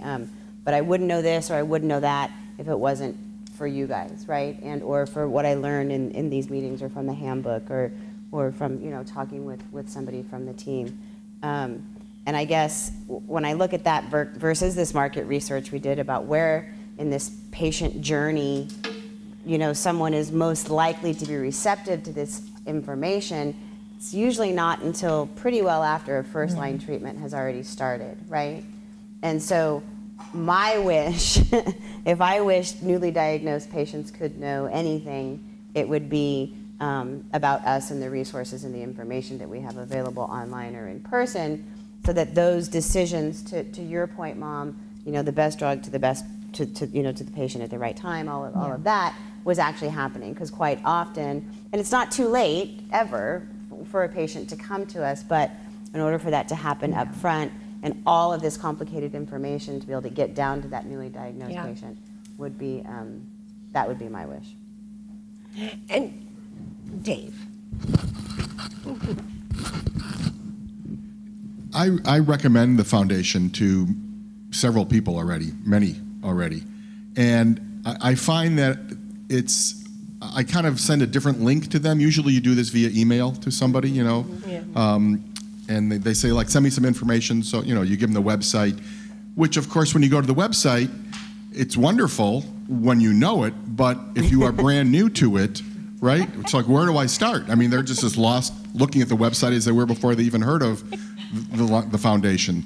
So if there was a simplified It's coming. You Link, you just need to send them Kim's email. Right. Ask Sam. Got it, Ask Sam. Thank you. I'm sorry. The first thing that I noticed when I started working here was there was no search button, which threw me right off because there's so much information in it that even if it was easily to navigate, I couldn't search for anything. So we will have a search button, and we're working on the navigation and all the content now. It's moving over. And you can find the living room. You know, you don't You'll be able to have find everything. Yeah. And I think for ease and purposes right now, so Kim, who I think most of you met at last month's living room, she joined us. She's in the back there waving. She's able to help anybody navigate anything. So sending just directly to her email, kim@lungcancerfoundation.org, will be helpful as well, because she can help with that process. Got it, thanks. We'd hate to lose people to a traffic jam on the website. Yeah. Our new website. Trying to find the information about the walk. Yeah. About Well, I'm going to give you all kinds of information about the walk but tonight. my donors and so forth. Right. Yeah. There's nowhere on the home page that you can click to event. No, yeah, but then you go to events and you try to click on that, and all you get is register. Yeah. No, I have it now. I'm just thinking about in the future. Until we transfer. And I will get you the links where you need to go because Absolutely. it is confusing. We agree. No, I have them now. I got them from Gina. And you know, I can tell you all, and much to their chagrin, it drives me nuts. It drives me absolutely crazy. Well, as an FYI, I'm going to speak for Sam just because she no longer has the mic, but once all of the content is migrated over to the new website, we will be looking for volunteers to come and travel through it to let us know what they like and what they don't before we go live. So. I will. Okay. Yeah. Sure. Awesome. Rick's got a comment. You're on. Back on the thing of, you know, like when we got diagnosed or she got diagnosed and I was with her, you know, we didn't know anything about anything, nothing, because we didn't know anybody that had lung cancer. And, you know, one of the first things we did when we got to Stanford is they told us about their support group. Mm-hmm. And the support group is something that the Stanford doctors advocate. And so we've been going to this support group for, it's going on 8 years, and we see newly diagnosed patients that all they've done is they said, we just went to see our doctor yesterday or last week or a month ago. And guess who gets them to come here? Yeah, exactly. But what I'm getting to is that I got to believe that all these large places have, you know, support group meetings. Interestingly enough, lung cancer specific support groups nationally, there's roughly 100. Oh my God. Compared to, you know, other, So that's why we're live streaming. We thought, how can we replicate this and get it? Because when we first started this, we had people standing outside trying to get in. And we thought, how can we replicate this? And we found these amazing people at Penn TV and said, can you come in and can you film it and can we? So we've reached 143 countries. So in this little room every night, it's not just us. We have the universe dialing in and learning as well. We've had people calling in from Prague and Australia and various different countries asking us to help them get second opinions. And we do that. But we do so many other things. We're doing research and, you know, alchemy and I mean, we're facilitating research. It's crazy the stuff we get done in this small space. Quickly, I'd like to share a little bit my experience from end of 2014 up to today. It's close to be 3 years now. A lot of lesson learned, but a quick few things I want to share with who recently or newly diagnosed is that, number one, I want to say is that if you do look at the research, the odds, the percentage of surviving rate of a late stage cancer patient, I initially looked at that the first time when I Googled it. I said a 5 year is about 4%. 2 years is about 16, or 1 year is about something like that. When I looked at the number, I told my wife, I said, this is very, very disappointing. And I'm going through this soul suffering like a chemo, and the odds is totally against me. Like even if the 16% in 2 years, that's really low. I don't know how many people watched the video, like the movie, No Country for Old Men. Remember the guy flipped the coin to decide whether you go live or die, right? So 50% chance is already so scary. And I only have a 16% for 2 years, only 4% for 5. What's the point? It's so scary. I think I made a huge mistake by thinking that number applied to me, the percentage. In reality, I don't believe so. Like Barney said, every single cancer patient, you have your own specific things. What number is really up to you? And it could be 100% you're going to be fine. Could be 50%.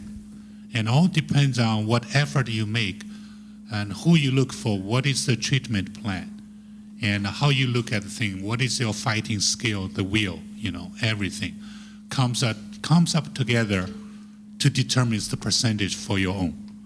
So that percentage, a lot, is in your hand, not from the statistics.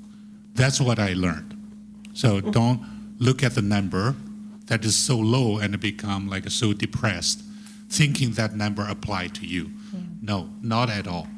So that's what number one thing I learned. The second thing I learned is that often our oncologist or surgeon or whoever, our medical team, that they treat us, follow the whatever available as far as medical procedures. But one thing that is missing, which is the mental part, your mindset, your mental strength. Who is taking care of that part? I think our treatment team often that they're missing that part. At least I can see from my experience that that part is missing quite a lot.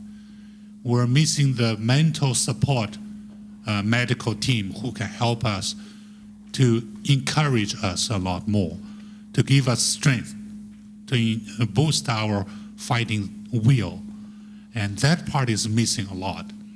Often that I realize that my behavior changed a lot. The way how I perceive the relationship, perceive the things that happen around me, the characteristic change, the personality change. To all those changes, actually, I don't like those changes. But somehow I get lost. Until recently, like a half year ago, I started to see a psychiatrist. And I read some book who actually talking about the cancer patient, whether you are post-cured or whether you are still in treatment. A lot of behavior is actually very common and is very well explained by those experts. And there's even medical medications that can help you to solve those mental stress and issue that you might be going through. So to summarize, my second thing learned is that don't ignore your mental health part. As you are fighting against the cancer on the medical part, don't ignore the other part. You need a lot of support on your mental part as well. So the third thing is very simple. If someone is going through a chemotherapy, what I use is something called a cisplanting, and that happened to affecting my hearing. So I ended up having some hearing loss. So when I went to see the ENT doctor, he said, you should have done, before the chemo start, you should have done a hearing test so that we know your baseline before your treatment started. Now I knew that I have about 50% hearing loss, but I don't know my baseline before that. But Dr. Neil from Stanford, he said that, blame me for that. I'm pretty sure that's because of cisplanting, but we don't know how much that actually causing it. But it's a very good trade-off. I think he said that if by having 50% hearing loss, in exchange of my tumor shrink by 40%, it is a good deal. I said I agreed. But that's something I want to share. Okay. Thank you. Thank you. Thank you so much for sharing that. That was really great. So a couple of things when do we have another? Yeah, Ron, go ahead. Everything that everyone shared tonight is really great. Being your own advocate you are your best advocate. The doctors, they want to treat you, but they got a finite amount of time. But, you're the most important patient. So, and what we've said tonight, what I heard Raymond say and others, that the living room here in the Addario Foundation is a support network. It's a support network for not only for education to find out how to treat things, but it helps you with your mental and emotional help as well. And if you don't have somebody to go with you to these meetings with your doctor and help record and scribe the stuff that's being said, you're missing out. Dragoon somebody to help drive you as well as help record, because most of the time when we hear something, sometimes we don't hear it the same way. So we need someone to help us hear it who's more objective perhaps, is not overwhelmed like we are when we hear things. And so there are no stupid questions, always ask for them. And it's a wake-up call. We have a chance to enjoy life as much as we can in the remaining days that we have.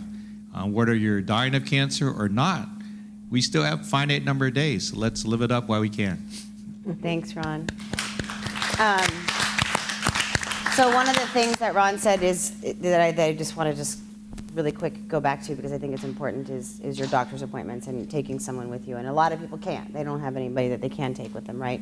But if you can record it, most phones now, smartphones have a recording feature. That's definitely something. If you have questions, when you go back and listen to it because it's something you don't understand, we're willing to help you, understand what it is that the doc said to you. So that's also a service that we can provide if you are looking for something like that. So with that being said, next month's living room, Dr. Sherry Mills from Foundation Medicine is going to come and talk about next generation sequencing and what it means for your cancer. So a little bit deeper dive into what we were talking about and all the different areas that this comprehensive genomic profiling is becoming relevant. And the blood-based biopsies. Yeah. So she's gonna come and talk about that. We're very, very, very happy that she's coming. Our San Francisco 5K is this weekend. So if you have not signed up, if you do not have a team, it's not too late. If you aren't sure whether or not you're going to be here, but you are, you can always register day of. Any information, Gina's in the back, raise your hand, Gina. Anybody who has any questions about the 5K this weekend, please ask Gina. It's going to be so fun. I'm sure you guys have seen some of the posters around town about Summer of Love and San Francisco celebrating whatever the anniversary is. I'm not sure what it is, but we have a whole big bunch of surprises happening at the 5K this year, kind of revolving around that whole theme. So it's going to be a ton of fun, and I hope to see all of you there. And for all of you signing in online who don't live here, we will miss you very much, but watch for pictures because it promises to be a really good time. It's gonna get crazy. And you can, of course, still donate, yes. The other big event that we have coming, we have several other 5Ks that if we have time, I'll let Gina stand and talk about, but I want to talk about the gala because that's fast approaching. As you guys know, due to the generous support of our donors, either from industry or privately, we do get a certain amount of seats donated to us every year to allow patients to be able to come and participate in gala night. We are starting to take a list of those people, and then depending upon if we wind up getting too many, it's going to have to be lottery. Same as we do every year, but if you guys would like to attend the gala, please find either Jennifer, who I think is here, or Andrea, who's standing back there in the corner, or just any of us, and please give us your name because we really want to get that started. That goes for everybody who's watching online as well. All right, did I forget something? You're looking at me. No? Oh. They're having their own talk. Right? Yeah. I want to give a huge, huge thank you, obviously, to Peninsula Television and the Office Bar and Grill for all of the yummy food. one thing I didn't mention that I do want to get to is next week on Tuesday, Bonnie, my mom, and I, and Michelle, and my sister, Andrea, and David are traveling to Washington, D.C. I think we talked about this last time. The Lung Cancer Alliance is having their advocacy summit next week in D.C., and we are partnering with them to do a living room live from there. From Washington, D.C., with the Lung Cancer Alliance. Yeah, so it's on Awesome. Wednesday at 2:30 Eastern Time, so 11:30 Pacific Time. We will be live streaming, so you guys can sign in and see what we're doing over there with the LCA. We're so excited to be able to do this with them. And then we're, of course, staying for the entire summit, and then we're going to go march on the Hill with Lori and her crew the day after this. And take down all the people on TV today that are trying to pass a health care bill that is not okay. Well, I wasn't going to get all angry about it right now. So we will be I'm loud. really excited about this. We will be So- loud and excited in Washington, D.C. So if anybody, there's some flyers out here if you want to take them home with the information on it, and we have it up on Facebook, and if you need the details, you can just email me and we'll send you the flyer, or you can keep checking online. I'll be posting it throughout the week, Yeah. just in case Yeah, you for wanted those it. of you, And particularly- LCA too. Yeah, They'll have it. particularly for those of you in the room who aren't used to signing in because you're here in the room, the instructions are on this flyer, so please take one. One of the things I want to talk about the gala, my papers weren't all in the right order, is the Win Beneath Your Wing Award. For those of you who have come to the gala in the past, it is our Caregiver Award. We are looking for nominations. So there's flyers up here on the piano as well. If you have a caregiver you would like to nominate for this award, please do so. More information is with, Andre is just passing out flyers. There we go. Perfect, that's fine. We have a t-shirt design competition getting ready to start on October 16th. The winners will be announced November 1st.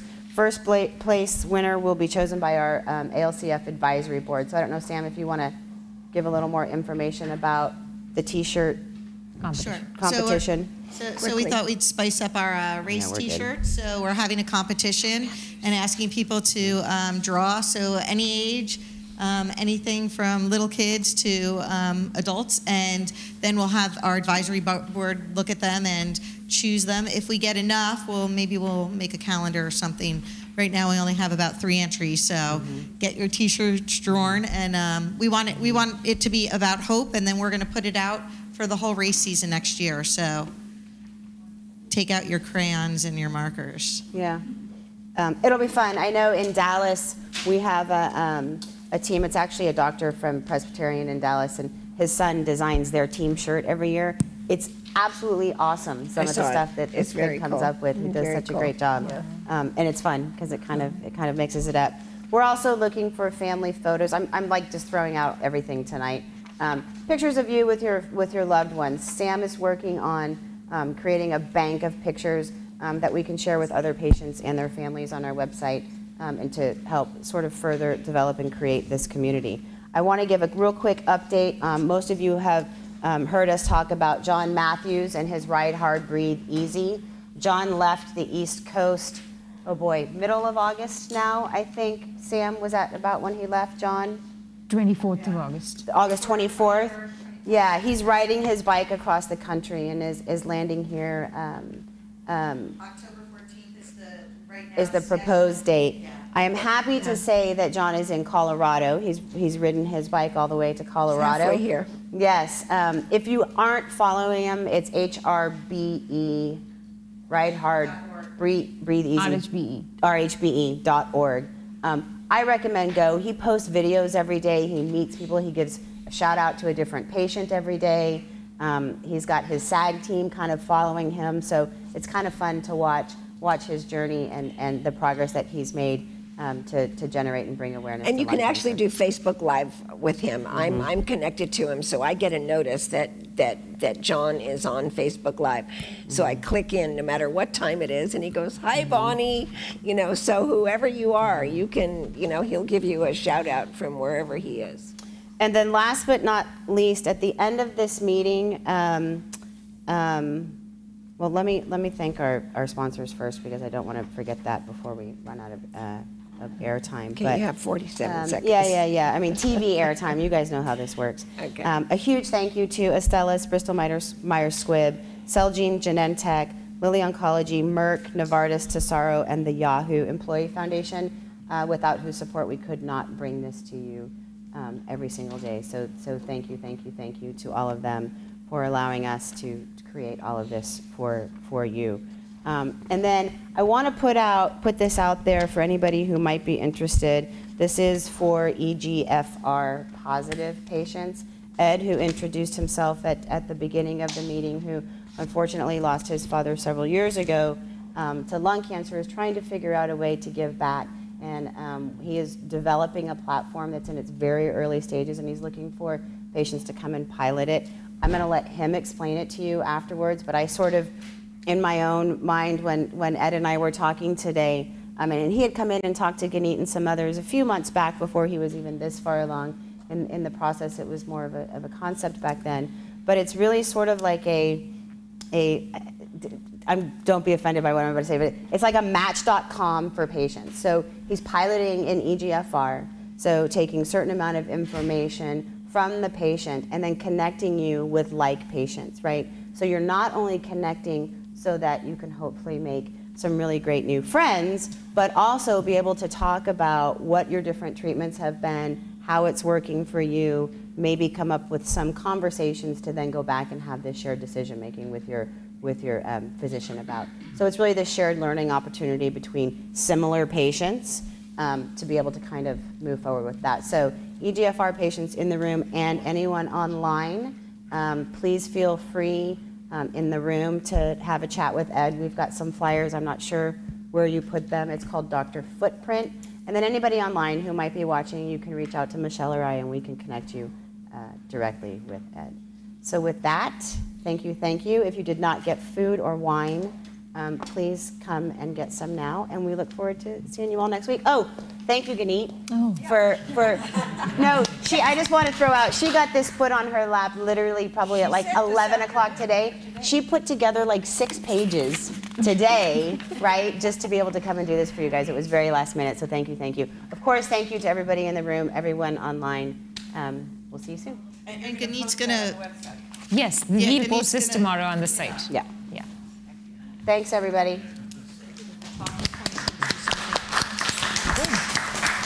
Well, it always happens that I had like 6 minutes.